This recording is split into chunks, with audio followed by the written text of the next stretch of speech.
My name is. My name is. My name is. Mr. Bingo. I collect postcards. It's one of my favourite things in the world. I love postcards. I've got so many postcards. I have them in lots of different kind of categories and collections. And these are some of my favourite animal postcards. I've got a lot of animal postcards. This is one of my favourite animal postcards. It's a dog and some tulips. This is one I got a couple of weeks ago that I really like. It's a small horse kicking a big horse. These are some from my boring postcard collection, and they're just really nice things like sort of Fawley Nuclear Power Station and a shit cafe, and a service station from 1966 just off the M4. This is my most boring postcard. It's a shipping container. Bought this in Germany. I like postcards with collections of lots of things that are the same on them. And compositions are really weird in postcards. So you've got this one on the left, and that definitely didn't happen. You know, that's too good to be true. Someone's cut those bears out and put them in that perfect position. I love the way they've done that. And the one on the right is just weird. It's just an odd photo. I don't know why that was taken. This is nice. I love these ones. I collect these. Naughty lady. And this is, I think this is a local MP in the 80s, I think. And I don't know at what point someone took the photo on the right and thought, this will get him the election, this will win, let's send that to print, that's fine. This is just one of the weirdest ones I have. It's I don't really need to describe it, do I? But yeah. I'm just a little person, one person in a sea of many little people who are not aware of me. So I collect postcards with one person in. I've got about 84. What's really nice about collecting postcards is not just what's on the front, which I really love the fronts, they're really interesting, but the backs are actually really interesting as well. So a lot of the postcards I collect are filled in, they're used, and you get this really weird kind of interesting insight into people's lives and what people used to talk about in the past. And this is a very typical British postcard. Hiya Dad, just came off the beach, the weather is hot with an occasional cold draft from Kevin. It was in Colchester in 1979. This is a really typical British postcard, and what they're saying is, weather's still very hot, we're still having to find shelter from the sun. So British people are so used to shit weather that when they go on holiday in England and it's too sunny, they're actually complaining. They send home, they're complaining about it. I like these ones, they're from the same boy, and I bought these at the same time. They're kind of, they're just in the same pile, and he's just quite strange. So he describes how he climbed up a mountain, and then he describes what 95% is, 95 out of 100. And then the one on the right, for some reason, he's just decided to write the word time in blue. Don't know why he did that. I bet he's a serial killer. Be home on Sat sometime, hope the roads are better than what they were coming down. That's essentially a text message, isn't it? But this is before phones, I suppose. Dear Nana, there is not much I can say to you because you have been to see us. Well, why the fuck did you send her a postcard, Margaret? This is my shortest postcard ever written. I don't know what this is, 1964, 22nd of October, where's George? I don't know what this means, but I like to think that it's maybe kind of like the missing piece of a jigsaw to, to solving a murder or something. Sometimes it's really interesting what's different between the front and the back of the postcard. So on the front, you've got this really kind of lovely, heartfelt message with love and best wishes from Granny, and on the back, she looks like a fucking monster. I guess this is from a time where, it wasn't cool to smile in photos. I like it when people are renegades like this. So this guy is turned at 90 degrees to write his message, and this one's 45 degrees. I really like that one, and the type's beautiful. I really love the way handwriting used to look, and I want my handwriting to look like this. These are from 1917 and 1914, so over 100 years old, and handwriting just used to be a lot more beautiful. I think it's a shame that it's lost its way. I like this one, the design of it. They've put it through a typewriter and done this perfectly kind of aligned column of type and actually gone round the design of the kind of graphics on the postcard. So anyway, I was in my studio one night and I was a bit drunk and I was on my own and I was looking at all my postcards and I thought, I love postcards, I collect them. Why don't I send someone a postcard? I want to send someone a postcard. So I went onto Twitter and I said this tweet. This was a few years ago, and I said, I will send a postcard with an offensive message on to the first person who replies to this. And weirdly, loads and loads of people replied. They really engaged. About 50 people replied in the first minute. And the winner was Jonathan Hopkins. He was the first to reply. I sent him this postcard. Dear Jonathan, fuck you and fuck your shit legs. And I put a photo of this on the internet, and people really enjoyed it. They liked it, and it got shared around a lot. And I started getting requests from all over the world from people saying, please, can you send us offensive postcards? We really like them. And so because I'm an entrepreneur, I opened a service on my website called Hate Mail, and I started charging strangers for me to send them offensive postcards. And I just did it as an experiment. It was a sort of joke. There's really simple rules to Hate Mail. There's no requests. You can't ask for anything. I don't know who you are. They're just strangers. All I get is your name and address, and you get what you're given. I just make something up about you. You can send it to anybody. You don't have to send it to yourself. And it's not my fault if you have suicidal feelings or you're sad because of it. You know, I'm not liable for any of that stuff. It's your fault. So loads of people ordered them, and I started sending them out. And here are some hate mails.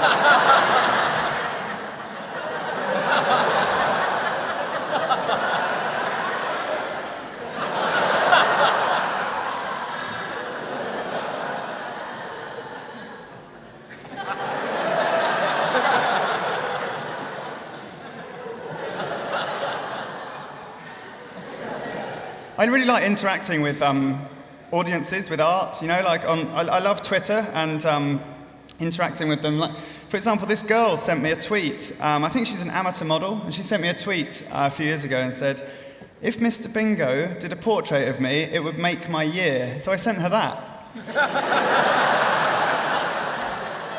Some of them are regional.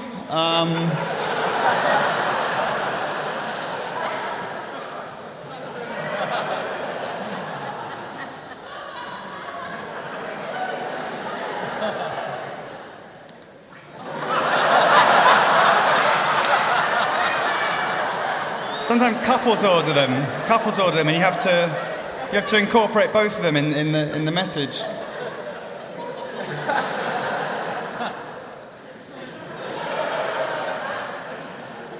And I like to use as much space as I can sometimes up on the back of the postcard, you know, and kind of just write the address really small. And sometimes there isn't even room for the stamp. You just have to stick the stamp in the middle of it.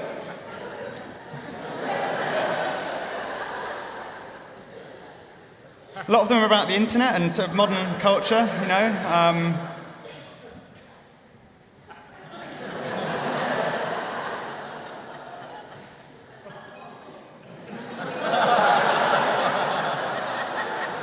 The problem with the project as a business, it doesn't really work as a business because the demand was really high. It keeps going up, but the supply just stays like this. Does this make sense? I just drew this yesterday. I don't know if it makes sense. Anyway, basically, I can't draw enough hate mail for what people want. So the business, the service closed after 3 days because I couldn't keep up with the demand. And ever since then, over the last few years, I've opened it about 10 times, but only for a couple of minutes. And that was it closed. That was that slide. Sorry. And when I open it, it's sort of like gig tickets or something. You know, I announce it, and then people kind of get really excited, like Glastonbury tickets, and they kind of plan their day around it and their life, and they kind of get really excited. I love this comment that someone left. It's as stressful as getting tickets for Take That, circa 1993. And I've done a few special ones as well. In 2012, I dumped 25 people on Valentine's Day. So I've done 998 of them, 988. I'm still doing them. I'm hoping, I'm going to break the 1,000 this year, definitely. They're getting weirder because I've done so many. It's like this really difficult, challenge. All of them are different, and I don't want to really repeat any of them. So they're getting more and more obscure. They're getting more strange as they go on. You've got to think of different ways to hate people.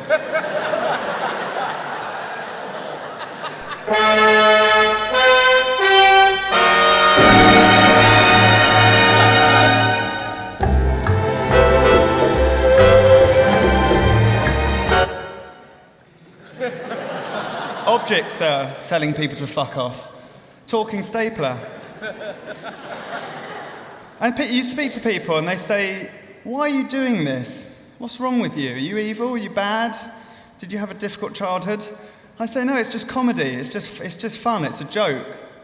And then I stop and think sometimes, and I sort of wonder, maybe there is something wrong with me. Maybe I am really evil, and this is just some kind of weird therapeutic thing where I'm getting out all this stuff I hate about people. Maybe I actually do hate everyone and hate life, and I'm really bad.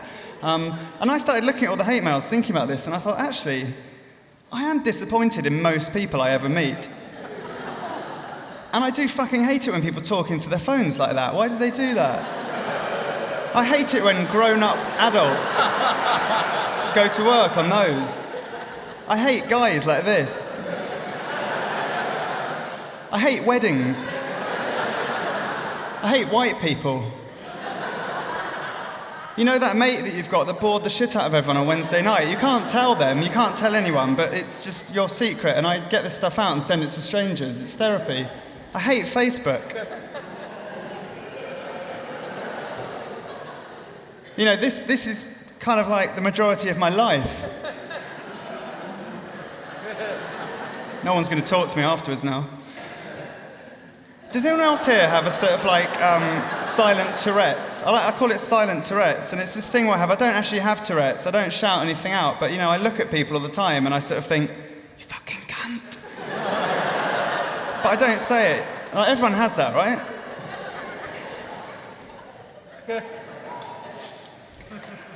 And what's really weird about this project is that it started as a drunk idea. It was just a joke, and then it turned into this much bigger thing and got taken seriously. It's written about in lots of newspapers and stuff, and it's in the Times, and it got taken seriously. Oh yeah, so this is when I'm in the news. I'm the only fun bit of news that happens that day. And it ended up in exhibitions. It got exhibited in different countries. People are stroking their chins and looking at this stuff in galleries. It's brilliant. It got taken seriously as art. It became art. It even got its own beer. Its own beer. 5,000 of these went around Camden. I even wrote a rap song about it, actually. I opened a service to serve this demand for self-harming humans who felt they deserved this. My surplus of postcards serving these worthless humans waiting by the letterbox, getting more nervous. Imagine the postman's face when he saw that, an outdated format with a message reading you're fat, or accusing you of a sexual relationship with your cat. The poor twat shakes his head and drops it on the doormat. I guess there's an element of sadomasochist. The words leap off the page and punch you like a massive fist, and it amuses, confuses, bemuses, yet people choose to do this, causing metaphorical bruises. Yet I'm not responsible for any bad feelings and dealing with the grief from the shit that they're receiving. It's possible I'm actually addicted to hate mail. Even if I lost my eyes, I'd probably send some hate braille.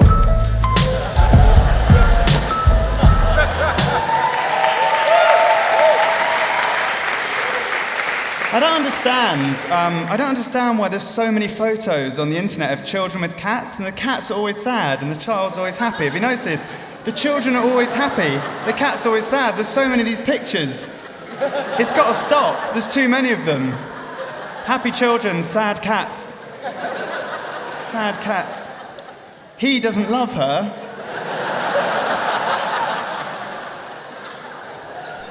So anyway, a few months ago I did a Kickstarter for a book about hate mail, and what's really fun about doing a Kickstarter was, does everyone here know what Kickstarter is? Online crowdfunding? Yeah, of course, you're from London, you know these things.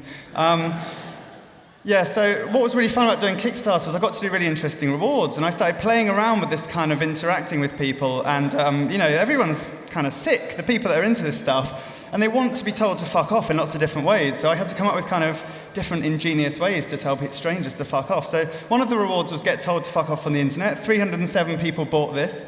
Another one was troll package, where I actually trolled 20 people. I'm still doing this. And it's really difficult trolling people, you know. So this guy in Manchester, he invented a logo, a brand for himself, and then I rebranded it and sent it back to him. And I just sort of sent him things like this every day. But do you know, I've got a lot more respect for people who troll now, because it's actually really difficult. It takes a lot of time, you know. I have to think about these people all the time. It's a hassle. Dirty Queen was another interesting one where I'm kind of playing around with the idea of what you can put through the post, a bit like what I'm doing with hate mail. So I wanted to incorporate the Queen's head into a sort of pornographic scene, so I've been sending these kind of things with the post. I was a bit scared though because it's illegal to deface the Queen, so I don't know if it's illegal to like deface near the Queen, but so I might get hung for this anyway. The last one I've done is called Fuck Christmas. I've got to phone 5 people up on Christmas Day. They've paid quite a lot of money for this. I'm phoning them up on Christmas Day and telling them to fuck off, and it's really interesting. I'm almost done. You have to find out where they are in the world, and so they have to fill in this little, backer reward thing on Kickstarter, a survey, and you ask them questions, and this guy in America just sent this to me saying, I'm a single 33-year-old guy with a fat gut and receding hairline. I live alone with 2 fucking cats and haven't had a girlfriend in 8 years. Don't hold back, let me have it. So weird. People are really weird.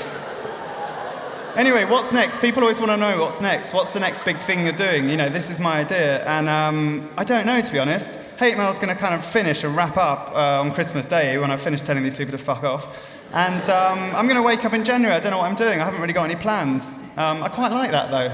I've got to think of something new. Otherwise, I'm going to have to get a job, which I definitely don't want to do.